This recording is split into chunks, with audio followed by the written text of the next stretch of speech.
Imagine being sentenced to almost 2 years in prison and your crime, literally just pressing the retweet button on a picture of a candle. Right, just the candle. Yeah.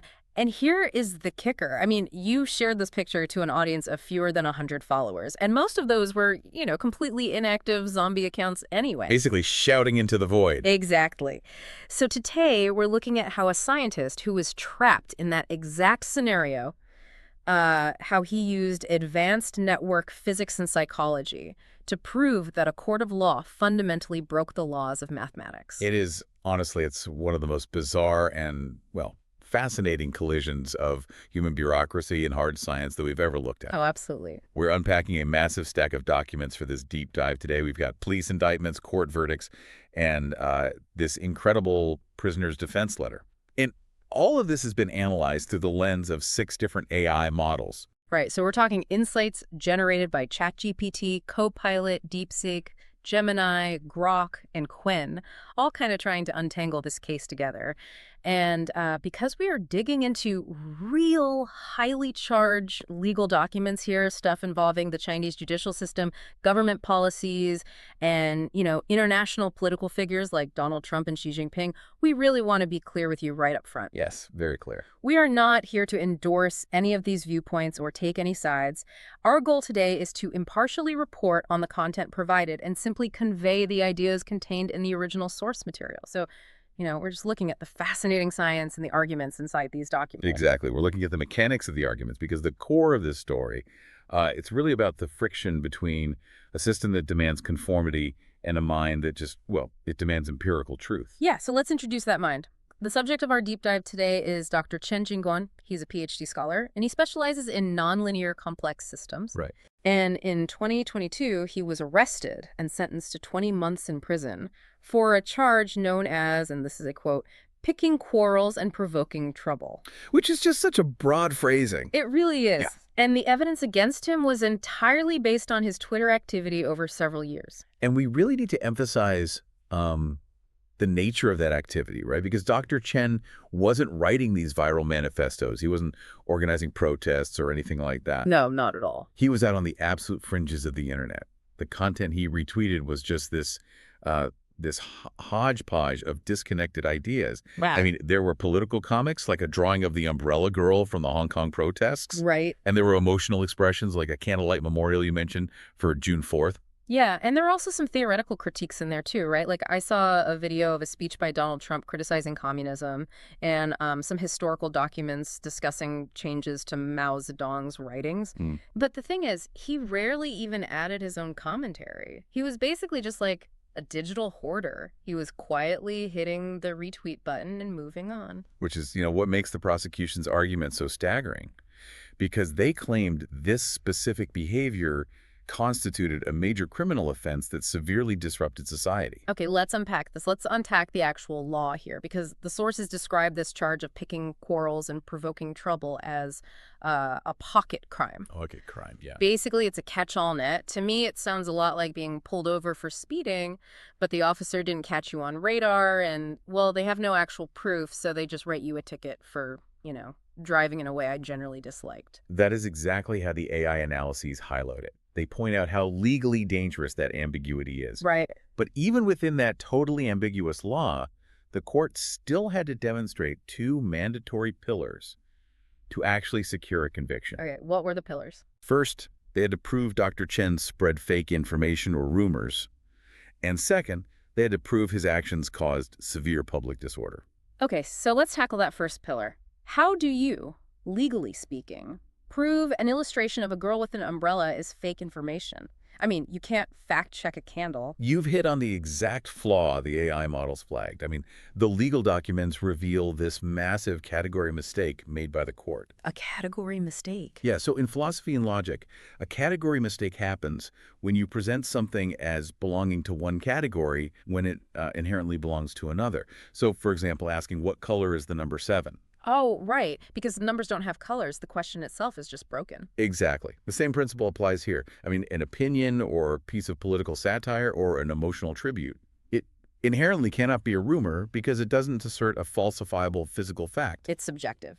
Right. You can't put a cartoon under a microscope and measure its truth value.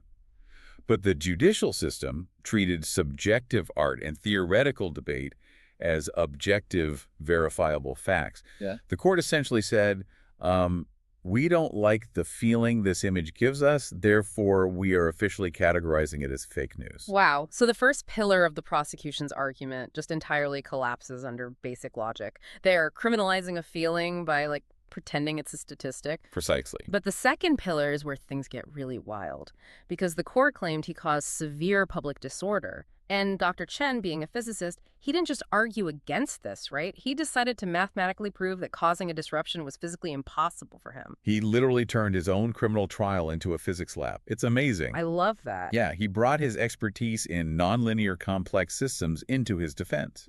He argued that, within the topology of the social media network, his account was what's called a long-tail edge node. Okay, let me see if I can translate that. So a central hub would be an account with millions of followers, right? Like a celebrity or a major news outlet. They tweet, and it hits the absolute center of the network. Right. So a long tail edge node means he's out on the absolute furthest, dustiest fringes of the network where nobody is paying attention. That's a perfect visualization, actually, yes. And to prove his lack of impact from that fringe position, he relied on the Galton-Watson branching process and the extinction theorem. Okay, lay out the branching process for us. How does that map onto a guy just hitting retweet? So think of information spread through a population, kind of like the branching of a tree. Okay. You share a post, that's the trunk. If two people share it from you, those are the first two branches. And then if they each share it to two more people, the branches multiply. Makes sense. Right, so in network physics, we look at the average reproduction rate. That's the average number of new shares generated by each previous share. If that reproduction rate is greater than 1, the tree grows exponentially. It goes viral. But if the average person shares it, like, less than one time, the branch just stops growing. It hits a dead end. Exactly. And the math is ruthless on this point. If the reproduction rate is less than 1, the spread mathematically reaches absolute 0 in a very small number of steps. Oh, wow. And Dr. Chen's account had fewer than 100 followers, and most of them were inactive. His reproduction rate was deeply subcritical. It was far, far below 1. So his tree was basically just a stump. Pretty much. The extinction theorem proves mathematically that his retweets faced a 100% probability of dying out almost immediately. His information literally could not travel. Okay. Therefore, the courts claimed that his retweets caused a massive, network-wide, severe public disorder. It wasn't just unlikely, it was a mathematical impossibility. You'd think so, right? But I have to push back here. Because what about the butterfly effect? The butterfly effect. Yeah, I mean, we've all heard the concept. A butterfly flaps its wings in Brazil and sets off a tornado in Texas. It's like the most famous idea in complex systems theory. Couldn't the prosecution just argue that one tiny retweet from an edge node accidentally triggered an avalanche of public disorder? I get why you'd think that, but the butterfly effect is actually one of the most misunderstood concepts in all of physics. Wait, really? Yeah, it absolutely does not mean that any small action causes a massive reaction. It only applies if the entire system is already in a supercritical state of extreme instability. Okay. So the conditions have to be perfectly right for chaos already. Yeah. Like a room filled with gas where one tiny spark blows the roof off. But if the room is just filled with regular air, snapping your fingers does absolutely nothing. That is the exact mechanism. Spot on. And Dr. Chen used Cohen's critical threshold formula to prove this in court. The formula shows that if you are in a subcritical zone, which normal functioning social networks are when it comes to fringe accounts, a microaction simply cannot cross the threshold to trigger a macro collapse. The math literally prohibits the butterfly effect from happening in that specific environment. Oh, man, that is a brilliant trap. Because, I mean, think about the implication there. Right. If the court wanted to invoke the butterfly effect to convict him, they would have to legally declare that the entire Chinese social and political system was already a room full of gas. Exactly. Like, they'd have to admit they are in a highly fragile, supercritical state of near collapse, just waiting for a single retweet from a nobody to destroy it. And that is an admission the prosecution would never, ever make on the public record. They just cannot claim the state is that weak. Right, they can't. So, by relying on Cohen's formula, Dr. Chen completely checkmated the claim of severe public disorder. The physics entirely dismantled the charge. That is wild. So physics proves he couldn't have caused a riot. And basic logic proves he wasn't spreading fake facts. But the court didn't care about the physics or the logic. They convicted him anyway. They did. Which brings up the obvious question. I mean, if he wasn't trying to cause a disruption, why did he even hit retweet in the first place? What was going on in his head? Well, this is where the AI models shifted their analysis from network physics to human psychology. They ran a consensus analysis using motivation psychology. Specifically, they focused on self-determination theory, or SDT. I found this part of the source is so fascinating because SDT looks at the underlying drives behind human behavior, right? Yes. And the AIs pointed out a massive motivational mismatch between Dr. Chen and the judicial system that was judging him. It is a textbook clash of human drives. Yeah. According to SDT, Dr. Chen exhibited incredibly high intrinsic motivation. He was driven by an internal need for competence, autonomy, and what psychologists call epistemic curiosity. Epistemic curiosity, meaning he just really wanted to know how things worked. Exactly. He gathered diverse, sometimes conflicting viewpoints, Trump speeches, historical critiques, Hong Kong protests, because he wanted to understand the contours of the world. Yeah. He wasn't building a political movement at all. The action of learning and observing was its own reward. The sources also mentioned he had a low need for cognitive closure. I'm assuming that plays into the scientist mindset. Heavily. A high need for cognitive closure means you want a firm black and white answer immediately. You hate ambiguity. You need to know who the good guy is and who the bad guy is right now. Like wrap it up in a neat little bow. Exactly. But a low need for cognitive closure, which is absolutely vital for a scientist, means you are highly comfortable with uncertainty. You can hold two completely contradictory ideas in your head, look at them both, and just observe the tension without needing to immediately label one as true and one as evil. Chen was just collecting data points. But the judicial system prosecuting him is the exact opposite of that. Completely. The AI analysis showed the court was driven entirely by extrinsic controlled motivation. They weren't looking for truth. They were driven by instrumental goals. Right. The sources point to political pressure to secure a conviction, the need to complete performance quotas, and the overriding desire to avoid punishment from their own superiors. Okay, let me stop you there. Because the court's verdict actually addressed his mindset, didn't it? It did. The court explicitly stated that because Dr. Chen has a PhD, he, and I'm quoting the sources here, should have known better than to spread this stuff. Yes, that was their argument. They are arguing that higher education implies you know exactly what you're doing. Let me guess. This is outcome bias, right? Yeah. They saw an outcome they hated, so they just assumed his intentions were evil from the start. You've nailed it. That is perhaps the most glaring psychological error the court made, and the AI models flagged it immediately.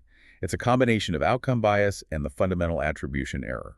The fundamental attribution error. That's the tendency to attribute someone's actions to their internal malicious character while completely ignoring their external circumstances or true nature. Yes. Because they viewed the retweets as bad, they assumed Chen actively wanted to cause harm, but they had a major problem. They had zero actual proof of malicious intent. No manifesto, no calls to action. Nothing. So they weaponized his PhD to bridge the gap in their evidence. Oh, wow. They literally used his intelligence against him. They did. They created an illegal subjective presumption of guilt. The court's logic was basically, he's highly educated, therefore he knew this material was sensitive, therefore his intent in sharing it must have been to cause chaos. But as we just established with self-determination theory, his high education is exactly what explains why he was innocently collecting diverse data in the first place. His motive was epistemic curiosity, not sabotage. It's like punishing a mechanic for having a bunch of random car parts in his garage because you assume he's building a getaway vehicle for a bank robbery. You're completely ignoring the fact that he's a mechanic. Collecting parts is literally his intrinsic nature. That's a great way to put it. The court took an intrinsic, scholarly motivation and forcibly relabeled it as an extrinsic, malicious motivation just to make the criminal charge stick. So what does this all mean? How does an individual reconcile with a massive system when they are speaking completely different languages? I mean, you have a scientist speaking the language of curiosity, probability, and math. Yeah. And you have a court speaking the language of quotas, assumptions, and control. They don't reconcile, they collide.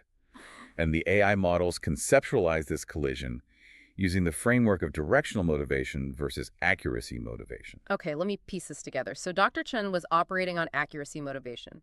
He's looking at the evidence, applying falsifiable logic like the extinction theorem, and he's just seeing where the truth leads, regardless of the destination. Right. And the court was operating on directional motivation. The sources note that a prosecutor actually admitted they were under pressure from superiors to make this an ironclad case. Ah. So they already knew the destination they wanted to reach. They started with the predetermined verdict of guilty and worked backward. That was nice. They filtered reality, they ignored the math, and they twisted the presence of a PhD to find any scraps of data that could justify the conclusion they were ordered to reach. And when a system operates on pure directional motivation, accuracy becomes an obstacle, becomes an annoyance. Which brings us to the climax of this whole ordeal. If you're Dr. Chen, you're sitting in a prison cell. You realize you are trapped inside a machine running entirely on directional motivation. It's a system that ignores network physics, weaponizes your curiosity, and literally tries to fact-check political cartoons. What do you do? Well, he wrote a blood letter. But he didn't write a plea for mercy. He wrote a highly academic, densely argued defense document. And this is the part that completely blew my mind. From inside Prism, in this document, he invokes Gödel's incompleteness theorem. Yes, he does. Now, I know that is heavy foundational mathematical logic. Walk us through how a prisoner uses that against a judge. It is a stunning intellectual move. So Gödel's incompleteness theorem essentially proves that any sufficiently complex logical system will always contain statements that are true, but that cannot be proven within the rules of that system itself. Okay. Furthermore, the system cannot prove its own consistency. Okay, I'm going to need an analogy for that. All right, imagine a machine designed to diagnose broken parts, but it lacks the tools to diagnose its own break-in sensors. Got it. If its sensor is broken, it will print out a report saying everything is functioning perfectly. It is a closed logic loop. It cannot perceive its own failure. Oh, man. So how does Chen map that onto the Chinese legal system? The court claimed to be a flawless, complete arbiter of absolute truth. They claimed they could perfectly categorize a cartoon as a rumor and perfectly deduce a man's malicious intent just from his PhD. Right. Dr. Chen used Gödel's math to demonstrate that the legal system was acting exactly like that broken machine. By stepping outside the legal framework and bringing in network physics and complex systems theory, Chen proved that the court's internal logic was totally inconsistent. He proved there are truths, like the mathematical impossibility of his retweets causing a riot, that the legal system's rulebook simply cannot process or admit. Yes, but here is the critical part. Why put dense mathematical theorems in a legal defense from a prison cell? I mean, he knew the judges wouldn't understand it. Because it wasn't a legal defense. The judges weren't the audience. Exactly. The psychological analysis by the AI models identified this final act as transcendental motivation. Transcendental motivation. Dr. Chen fully understood his letter wouldn't win his appeal. The system's directional motivation made them entirely deaf to his accuracy motivation. They were never, ever going to let him out. So he essentially wrote a peer-reviewed scientific paper grading the legal system that imprisoned him, and he filed it into the permanent court record as, like, a Trojan horse. He wrote it as a time capsule. He called it a civilizational diagnostic report. Wow. He wanted to capture, in real time, on the permanent record, the exact moment where legal bureaucracy divorced itself entirely from scientific reality and human logic. It is such a rebellious, almost cinematic act. He used the very system trying to silence him as the filing cabinet for his proof of their failure. It's just a stark contrast. It really is. You have a solitary scholar pursuing knowledge just for the sake of understanding, armed only with intrinsic motivation. And on the other side, you have this massive, rigid bureaucracy driven by extrinsic control, terrified of edge nodes and comic strips. And it took the synthesis of complex network physics and advanced motivation psychology to fully expose how empty the verdict really was. The Galton-Watson math proved he couldn't cause the physical damage they claimed, and the psychological frameworks proves he didn't have the malicious intent they assigned to him. It's incredible how data, math, and psychology totally dismantled a legal verdict, even if it couldn't physically open the door to his prison cell. He couldn't beat the system, but he made sure history would know the system was broken. And that leaves you, our listener, with something really profound to mull over. The implications definitely go far beyond one scientist. Yeah, they do. In this case, Dr. Chen used the math of complex networks and AI-level psychological theory to document his truth for future historians. He championed accuracy motivation.